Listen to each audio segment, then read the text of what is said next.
ہے علم کا ستارہ حضرت عتیق احمد یسانِ الہ یوم الدین اما بعد قال اللہ تبارک و تعالی فی کلامہ المجید والفرقان الحمید فاعوذ باللہ من الشیطان الرجیم بسم اللہ الرحمن الرحیم من یرد اللہ بہ خیرا یفقہہ فی الدین قال رسول اللہ صلی اللہ علیہ وسلم اذا اراد اللہ بعبد خیرا جعل فیہ ثلاث خلال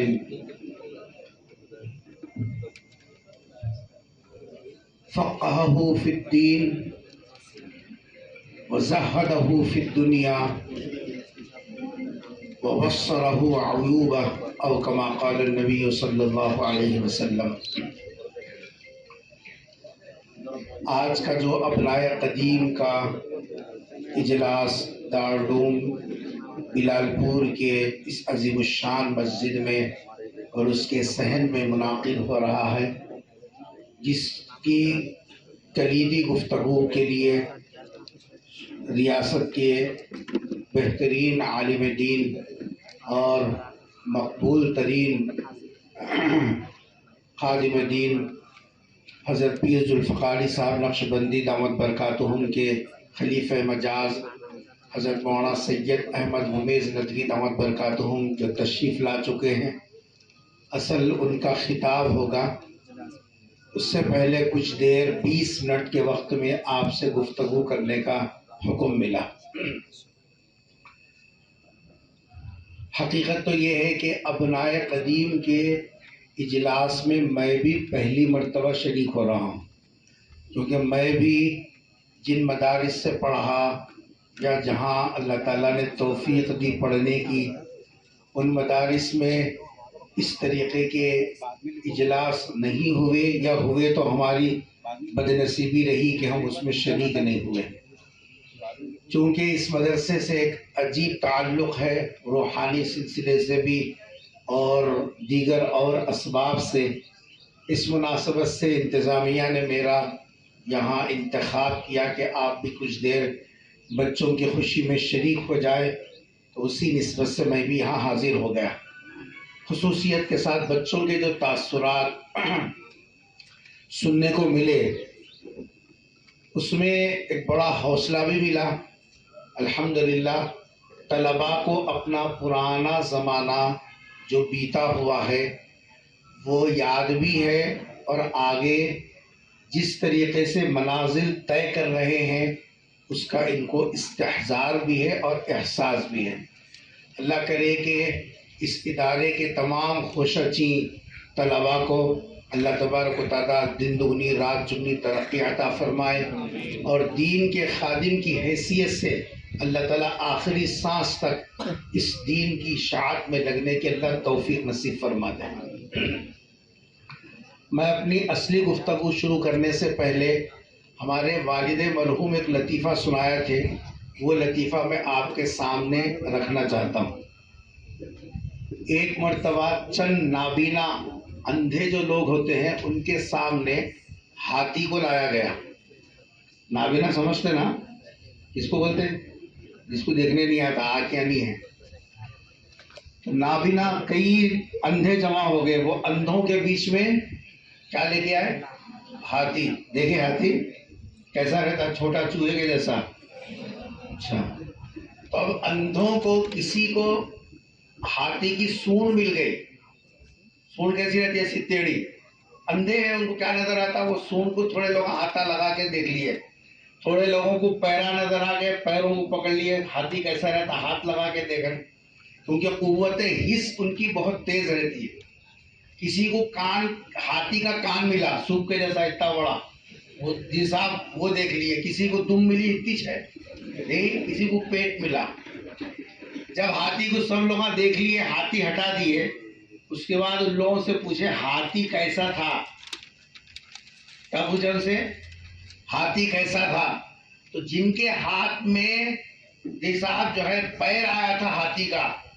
انہوں بولے اتنا موٹا پلر کے جیسا رہتا ہاتھی،